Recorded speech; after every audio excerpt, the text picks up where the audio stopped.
아야 슬슬 오한마 준비해야 쓰겄다.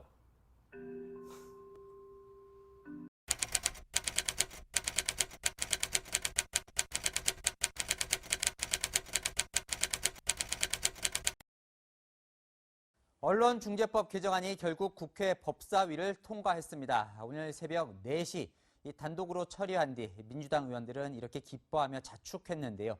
미국 기자협회에선 민주주의 국가가 이런 법을 통과시키는 건 처음이라 경고할 정도로 전 세계 언론들은 걱정 어린 시선으로 한국을 주시하고 있습니다. 오늘 예정됐던 이 본회의는 일단 30일로 연기됐지만 여당은 처리 의지가 강경합니다. 첫 영상에서 언급했듯이 오늘 다뤄볼 내용은 언론중재법에 관한 것입니다.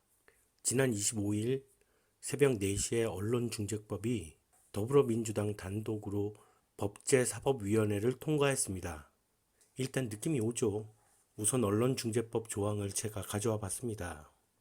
내용을 요약하자면 언론의 거짓 보도 시 징벌적 손해배상 제도를 도입하겠다는 내용입니다. 내용으로만 보면 아무 문제 없는 좋은 법안입니다. 그러나 이게 왜 사회적으로 문제가 되고 있는지 국민들이 살펴보고 생각해 봐야 할 이유가 있습니다. 지금부터 하나하나 짚어보겠습니다. 네, 정치부 최선 기자와 함께 자세히 짚어보겠습니다. 저희가 최대한 객관적으로 얘기를 해보면요. 이제 더불어민주당 주장대로 허위 조작 보도를 막고 가짜 뉴스를 피해를 막겠다. 이 취지는 상당히 훌륭하게 들릴 수가 있습니다. 그런데 왜 문제라는 걸까요? 네, 법안 처리 과정도 졸속이고 네. 법안 내용도 허점투성이라는 겁니다. 허위 조작 보도에 대한 개념이 불분명하고 기준도 명확하지 않은데요.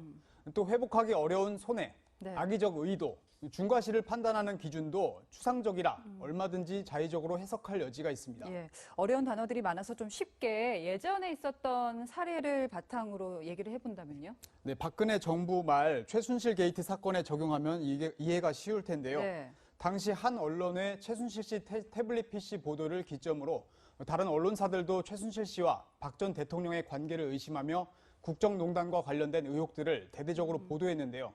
당시 이 언론중재법 개정안이 시행됐다면 다른 언론들은 태블릿 PC 보도 자체를 하기 쉽지 않습니다. 예.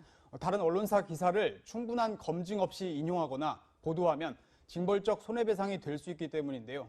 당시 PC는 단 한 대였고 네. 이를 입수하지 못한 언론사는 충분한 검증이 쉽지 않은데 이를 받았으면 중과실에 해당하는 겁니다. 최순실이 권력자입니까? 지금 이 법을 같았으면 최순실에게 피해갈 수 있습니까?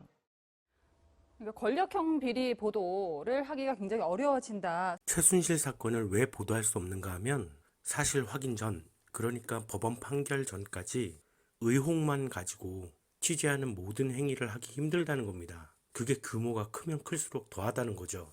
최순실 게이트가 금액으로 얼마입니까? 이게 보도가 되기 시작하니까 파헤쳐진 거지, 소위 권력자들의 사건의 경우 조금만 손을 잡으면 아예 할 생각을 못하게 되는 겁니다. 지금 검찰개혁도 분명 취지는 좋았으나 우려했던 바와 같이 역효과도 무시 못할 수준인 거죠. 우리가 좀 더 피부에 와닿는 얘기라면 지금 이 기사처럼 잠입 취재 같은 경우는 거의 불가능하죠. 제보만 가지고 기자가 갈 수가 없습니다. 경찰 부르면 되지라고 하는데 확실한 증거도 가지고 있지 않으면 무고죄, 허위 신고는 일반인이 어떻게 감당합니까? 기자는 사건을 알리는 게 업이니까 신빙성이 좀 있으면 가죠. 언론 단체들은 우리 정부에 실망감을 표시했고 한국의 민주화가 후퇴한다는 외신 보도까지 이어졌습니다. 이런 국제사회의 비판에도 정부가 개정안을 그대로 추진한다면 한국이 언론 표현의 자유를 통제하는 권위주의 국가로 낙인 찍힐 수 있다는 암울한 전망까지 나옵니다. 워싱턴 유승진 특파원이 미 정부 당국자와 언론단체 등의 의견 직접 들어봤습니다. 세계 언론단체들은 채널A와의 인터뷰에서 여당의 언론중재법 추진에 극도의 실망감을 드러냈습니다. My first impression was extreme disappointment. This kind of law encourages self-censorship. 가짜뉴스에 대한 우려는 전 세계적인 현상이지만 지금까지 이런 법을 만드는 경우는 없었다는 겁니다. Well, what does it mean manipulated? What does it mean to be fake news? This is the first case I know of a democracy in a doing democratic this. country. Yeah. A democratic country doing this. South Korea would be the first, and that would have repercussions. 국경 없는 기자회도 저널리즘에 위협을 가할 것이라는 성명을 내고 법안 철회를 촉구했습니다. 해외 언론단체들이 뭘 알고 그러느냐는 송영길 민주당 대표의 발언에 대해선 조목조목 반박했습니다. It's not acceptable that someone says that Reporters Without Borders does not know South Korea. It is our mission to intervene in every country in the world whenever press freedom is being threatened. 일본의 진보 언론인 아사히 신문 역시 법 개정으로 취재 활동을 위축시켜서는 안 된다고 전했습니다. 표현, 출판, 보도 등등의 그 자유 그런 그 보편적인 가치는 반드시 지켜야 한다고 생각합니다. 미 국무부 당국자는 채널A 질의에 바이든 행정부는 독립된 언론의 중요한 역할을 강조한다고 전했습니다. 또 언론을 포함한 표현의 자유는 민주사회의 근본이란 점을 부각했습니다. 미 행정부는 물론 세계 언론 단체들이 강조하는 공통 가치는 언론의 자유입니다. 해외에선 한국의 언론중재법이 언론에 압력을 가하고 민주주의를 후퇴시킬 것이라는 우려의 목소리가 쏟아지고 있습니다. 워싱턴에서 채널A 뉴스 유승준입니다. 물론 거짓 뉴스의 역기능이 존재하고 그것이 큰 문제가 되는 건 확실합니다.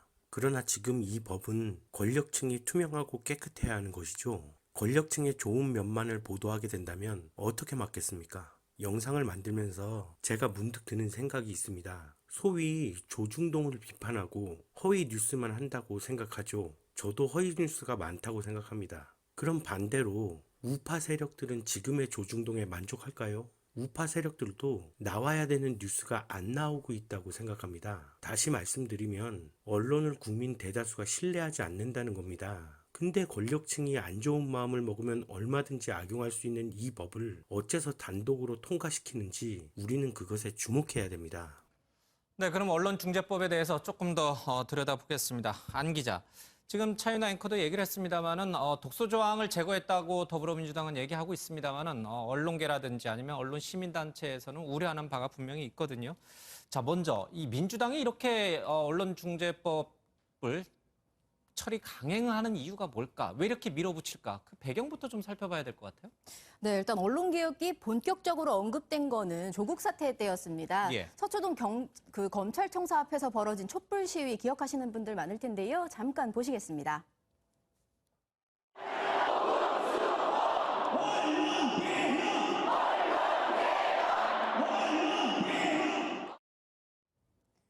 당시 민주당 강성 지지층 사이에서는 조국 전 법무장관이 검찰개혁으로 고초를 겪는데 언론이 제대로 이런 사실을 보도하지 않고 있다며 언론개혁이 필요하다는 목소리가 터져나왔습니다. 또 민주당 내부에선 노무현 전 대통령 서거의 배경 중 하나로 언론의 무분별한 보도를 꼽는 시각이 많은데요. 그 트라우마가 저변에 깔려 있다는 분석도 나옵니다.